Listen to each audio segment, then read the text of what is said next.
Okay, so we need to do number three to help you out.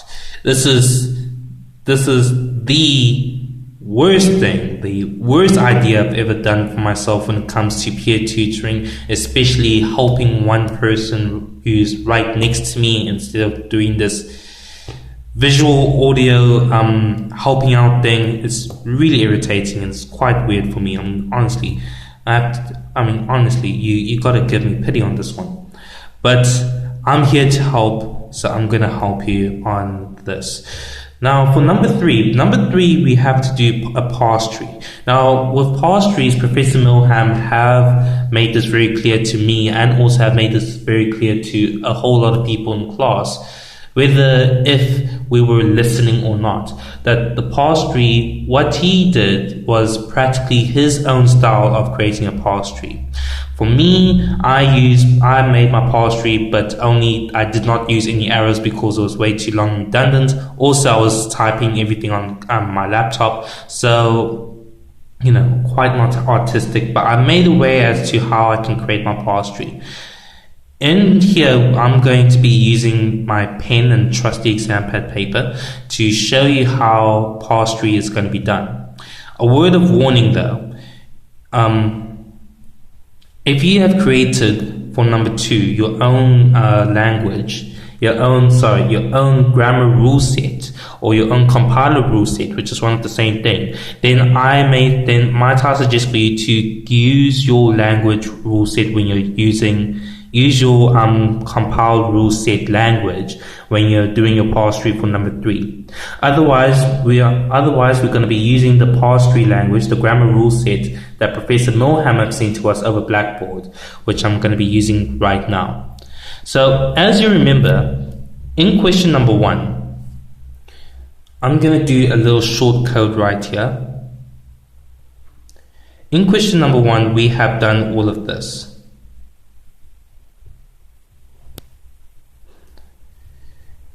Void main.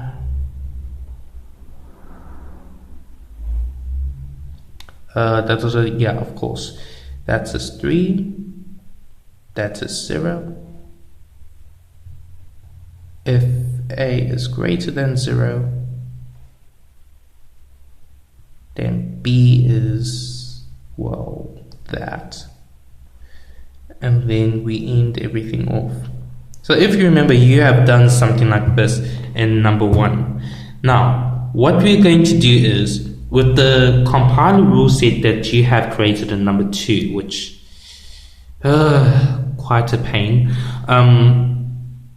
you're going to be using that as a form of code language, translating this into your parse tree compiler rule set language. So, without any further ado, let's get started. First thing, what we're going to do is this.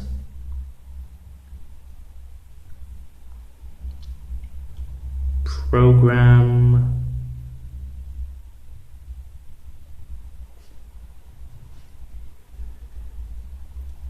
is compiled with statements. Now this is going to get a little bit long and a little bit tiring, but you're going to actually find out that, but you're going to realize that what we're writing here is going to be exactly the same as to what we're writing down here. It's just that we have to be a little bit more explicit.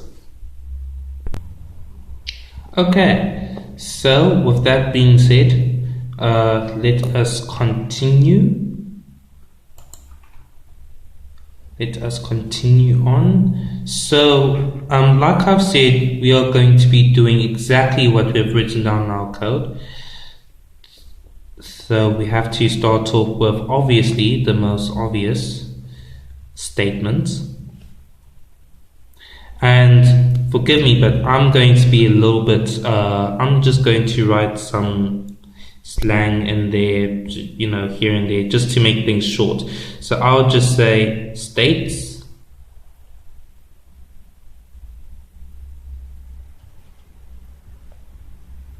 and what are we going to be declaring first? We're going to be declaring our declaration statements.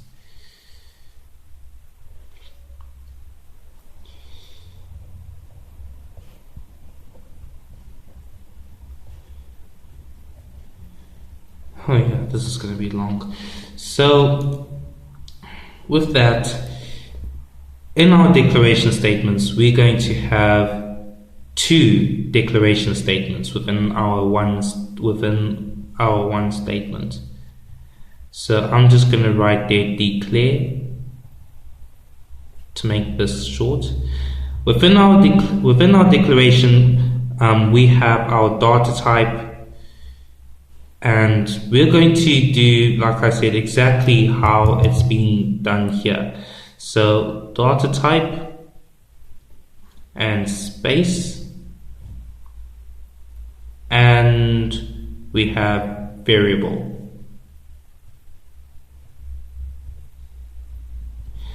Now, this is where we actually start drawing our arrows. So our arrows will go down here. Here we're going to have integer. Down here we're going to have our space. So we can just have an empty, a space there. And then down right here, we're going to have inverted commas A, which is our token. And don't worry about tokens and limiters. You don't really need to know about that right now. What you definitely need to know is how to actually answer number 3. If you want to learn, then trust me, this video would actually go on for like more than 35 minutes. Next, again, we're going to declare, because remember we have two integers that we're declaring. Or two variables that we're declaring, not two integers. What am I saying?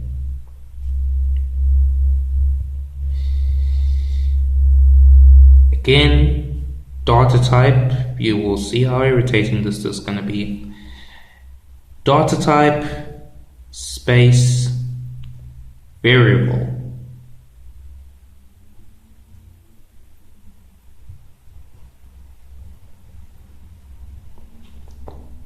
Here you're going to have integer. Don't forget about your inverted commas. Here you're going to have space.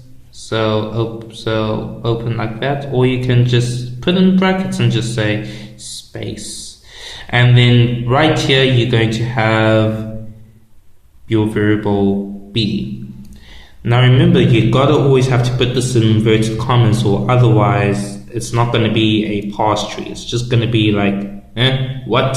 So keep that in mind. And also keep in mind that whenever we're doing these declarations, like statements and declaration assignments, declaration statements, assignment statements, and so on and so forth, you got to write down in full. I'm just writing it in short for your convenience, because it is going to be a long video.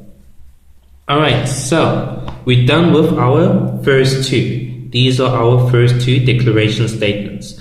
Now you can simply avoid this, and we can go straight for these two, because that's what we're here for. We're here for what's inside this statement, not what's outside, which is the procedure. So again, we're going to write this down. Statements colon equals to, and then what type of statements we're going to have? We're going to have assignment statements.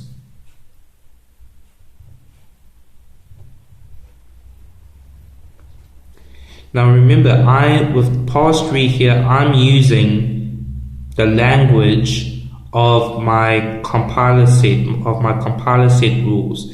The compiler set rules, or the grammar rules that I've done in number 2, or that is given by Professor Milham.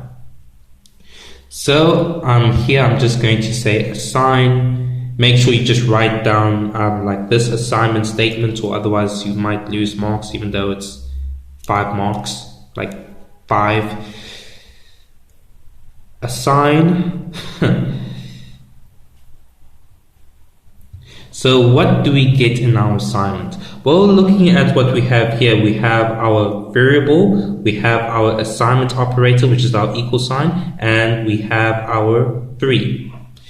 Oh, yes, one other thing. Because we're doing exactly how it's being done in code, we must not forget of our trusty endings, our semicolons, because where would our semicolons be when our C programming will crash? Never forget that. So, learning from our mistakes, we're going to continue on. So, like I was saying, we have A, which is the variable, our assignment operator, and our value. So, what we're going to write, variable. You can have space if you wish, but I'm just going to pretty much put everything into the mix, make them, be together, because if you look at it, they are together. If it was space, then it would have actually made the gap a little bit more bigger than what it is right now. So you have your variable, you have your assignment, you have your assignment operator, and you have your value. So what's it going to look like? Well, first thing you're going to have is A, inverted commas. Second, you have this. And thirdly, you have your value, which is 3. And let's not forget this line right here, inverted commas. And you're done with the assignment statement for A. Now we're going to do the same thing for B.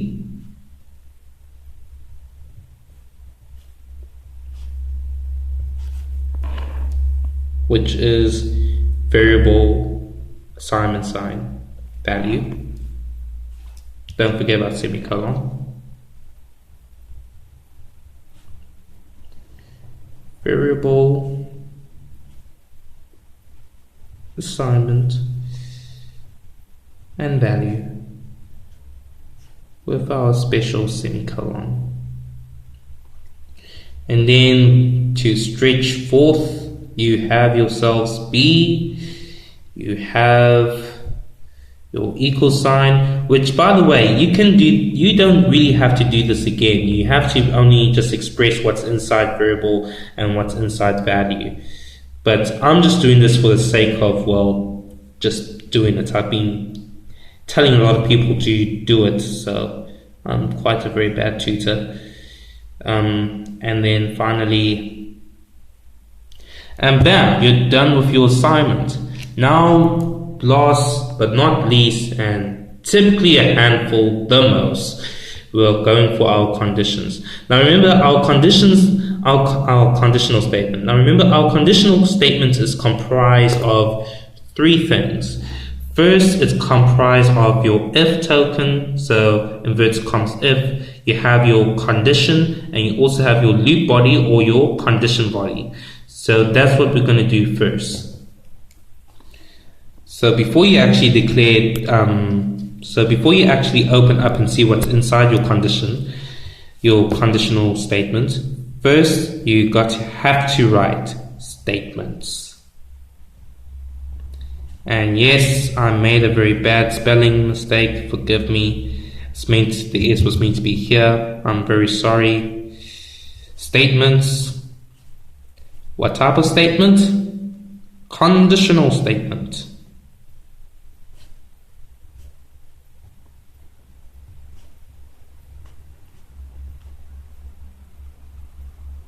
Yeah, just conditional statements. Then within our conditional statement, which I'll just be writing con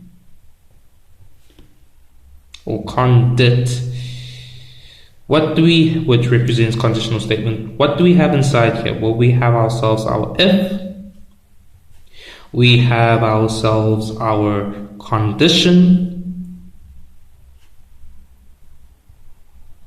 and also we have our condition body.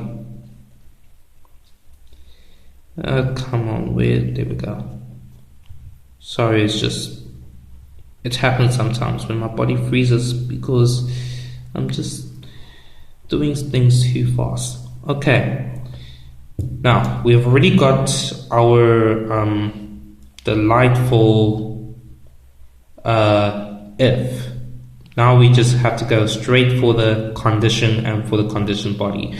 Now there are two ways into doing this, but I would suggest for you to do what I'm about to do out of sincere neatness and formalityness and formalness and clearness as well. In your parse tree, you can be able to create your arrows and write down what's inside condition, what's inside condition body, and so on and so forth. That it can be your style. It's definitely up to you, But I would really love for you, and it's highly suggestible for you. It's highly beneficial for you to do what I'm about to do, because that way you can get in line as to what's going on instead of spreading out more arrows all the way to the next page of your exam pad paper, which we're about to do in a moment. But trying to save up space and being conservative, being reserved would be the best way for you, because you do not want to make lengthy, long arrows, which is going to it's not going to confuse you, but it's just that it's going to look improper. So, condition. What do we have inside our condition? Well, we have ourselves a variable, because we have our variable right here.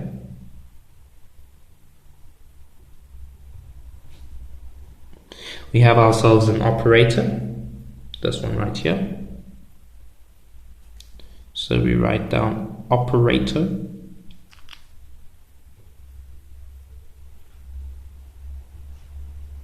And then we have ourselves a value, which is this one right here.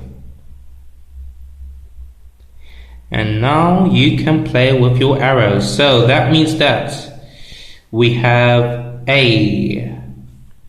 Here we have greater than sign. And thirdly, we have the value 0. That is your condition done.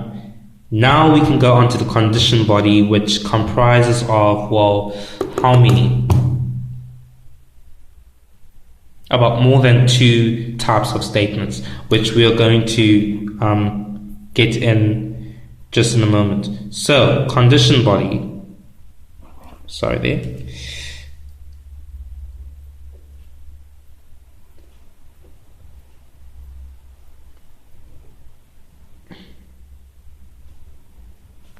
Condition body is comprised of a statement.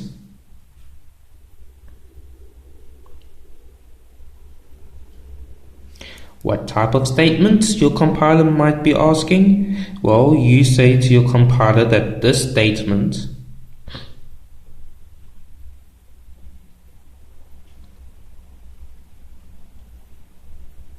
is comprised of an assignment statement.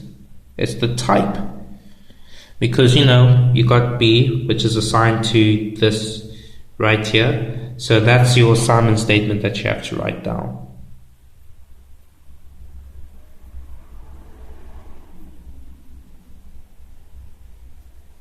Just going to overlap here. Assignment statement. And then within your assignment statement, what are you going to get? So, at this point here, which is practically the best way of doing things, you can be able to do this.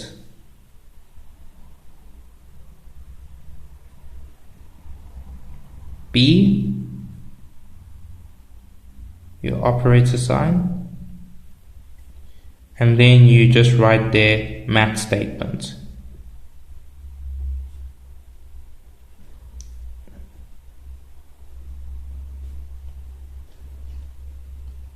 And now you got to go into your math statement. So out of formality, You got to love to be proper.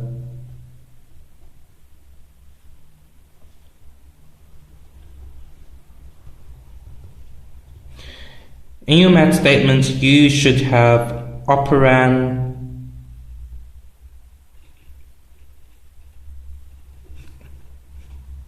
operator, darn it,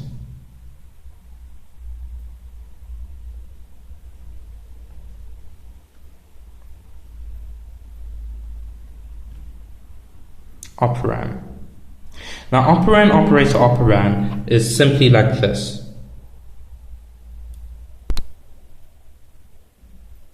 Operand, operator, operand.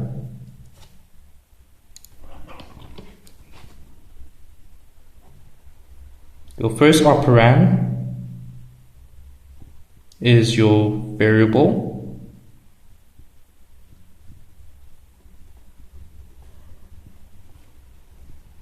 which is A. Don't forget about your inverted commas. Your operator is your plus sign, inverted commas, and your second operand is value, which is comprised of 3.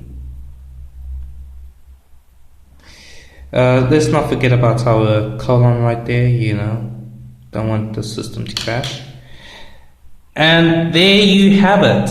This is your entire parse tree. Looks like a tree, though it's not typically parsey, but hey, it's a parse tree, alright.